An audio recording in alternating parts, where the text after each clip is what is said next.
What's going on YouTube? We got to kind of get going here. It's your boy GZTV back with another video, and in this video we are going to be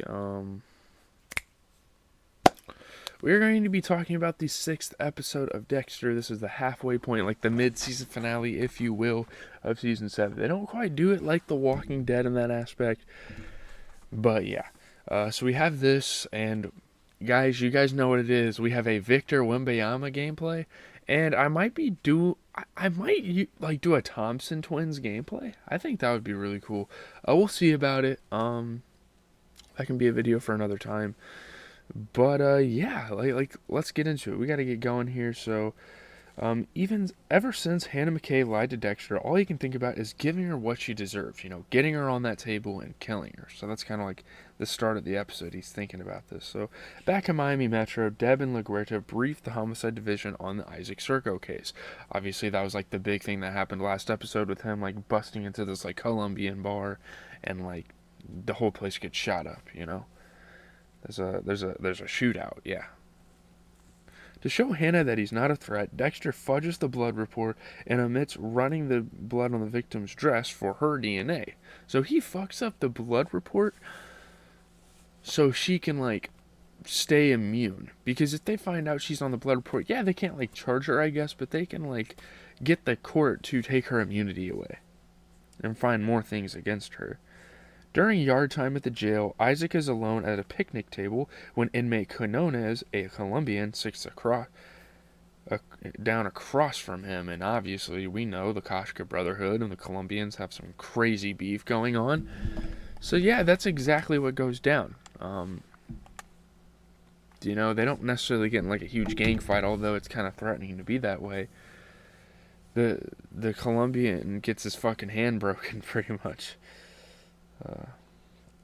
When Hannah doesn't answer the door to her house, Dexter walks to the back of the house and finds her with a dead rabbit, which is obviously, suspicious enough. And, yeah, again, he's had his suspicions with her ever since he met her.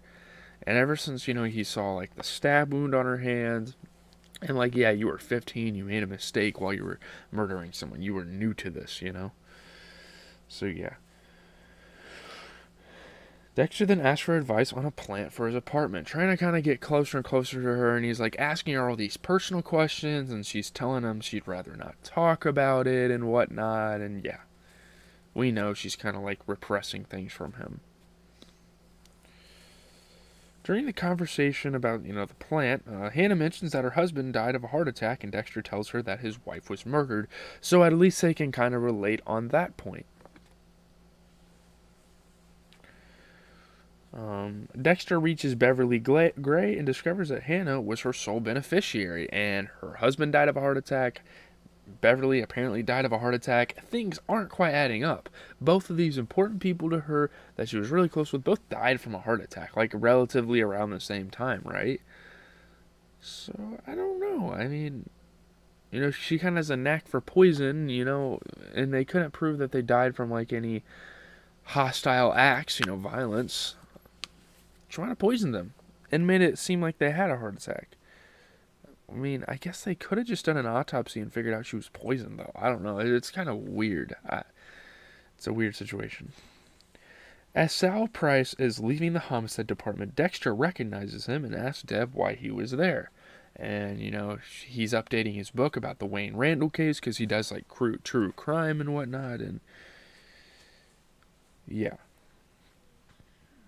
And he kind of tells him about something he figured out while researching, and he's kind of on the same track as Dexter in that Hannah McKay isn't an innocent person. They both kind of know this at this point. Sal returns to Deb's office for the files and asks her out for a drink as a token of his appreciation. He's kind of digging Deborah here. He thinks she's quite attractive, and I don't blame him. I mean, she's a pretty good looking person. So, yeah. Nadia finds a bag of cash in Quinn's glove compartment and confronts him. What the fuck is this? Are you being bribed to, go out with me? And Quinn is just telling her, no, this is all to, keep quiet about the Kashka Brotherhood. It has nothing to do with Nadia. He just can't tell Miami Metro, or, narcotics, especially because of the drug trade, anything about the Koshka Brotherhood, because he knows a lot, obviously. Dexter breaks into Saul Price's house to find out what evidence he has compiled against Hannah to try to strip it away from him, because no one's going to get onto Hannah McKay's tracks like he is. And yeah, obviously his files, the paper files. There's one on the Bay Harbor Butcher, which is interesting, and all that, Poisonous Beauty, the Hannah McKay story, is a book he's prepared to write. And the crazy part is he probably hasn't even asked Hannah to write a book like this. And she's probably going to sue him for defamation if a book like this ever comes to fruition. So yeah. So while they're out at lunch, Batista asks Jamie her opinion of the restaurant in which they're eating. She kind of likes it. He discusses maybe retiring and buying the restaurant, and she says it's kind of like a reckless choice, and he's made plenty of reckless choices which have led to bad things in his life, so maybe he should hold back on this one. Accompanied by George visits Isaac in jail. Isaac tells him that to make sure that no one tells, I'm trusting you, don't mess this up. Don't let Quinn tell. Don't let any of this happen. So Quinn arrives at La Vita restaurant to meet Nadia for a date, but George shows up. Obviously. Quinn's threatening to kill him. What the fuck are you doing? You're setting up a date for Nadia, and then you fucking show up, you little bitch, Maria and Deborah discuss the open cases of missing persons, continuing to go through them. I think there's a couple more people that Dexter has been involved with. But yeah, Deborah's got to keep that on the hush-hush. But anyways, at home, Dexter goes over Sal's files, learning that he bribed the funeral director to get access to Beverly Gray's body and stole a blood sample before she was cremated. So this is a pretty fucking manipulative person, and he's pretty dedicated to his job. So yeah, that's kind of interesting. A poisonous plant that causes a heart attack came back positive. So yeah, it causes a heart attack. That's perfect. Because you probably can't detect the poison after they have a heart attack. Or I guess they did there, but I don't know. It's kind of a weird thing. Unexpectedly, Hannah shows up at his apartment carrying a flowering plant with red spots that look like blood spatter. Kind of paying homage to his job, but it kind of has a weird undertone to it when she brings it in. It's kind of like it's kind of creepy. So during their conversation, Deb and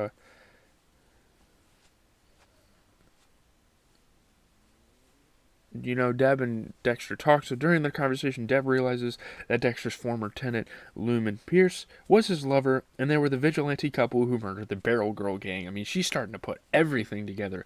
Dexter was associated with all of these things. So yeah. Dexter goes to Hannah's house when she's not at home. He asks his handyman where her the poisonous plants are. Obviously, this guy doesn't know this, but he knows what they're called. And yeah, he finds them.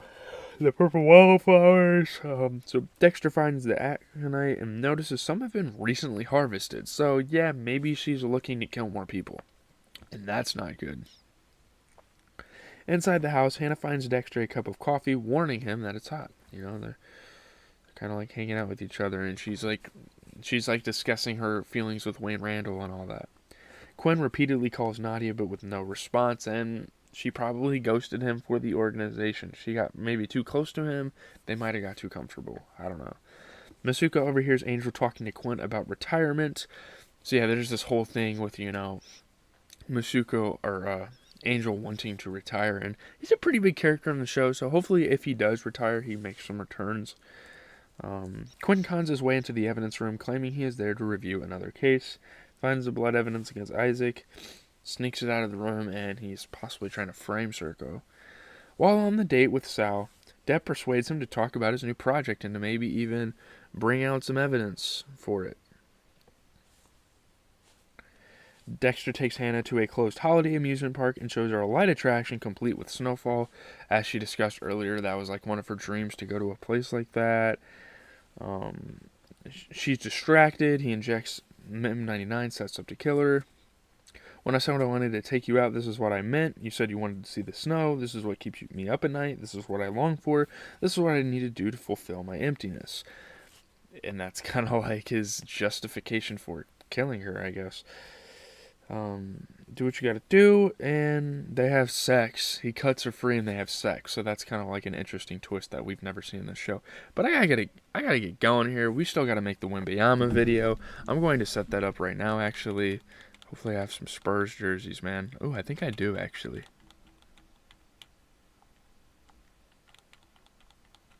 Yo, yeah, I actually have some Spurs jerseys. That's actually nice. I don't have any Spurs stuff though. Sorry. Leave a like, comment, subscribe. I have to get this video set up. Like, I'm in kind of a rush here, so hopefully you guys tune into my Wembanyama video. This is going to be one of the biggest events in 2K all year, so you guys do not want to miss it. I have to get this video out real quick, go to my grandma's. I'm probably going to watch The Walking Dead and edit my Young Thug video while I'm over there. I don't know if I'll have time to shoot a thumbnail. I think I'll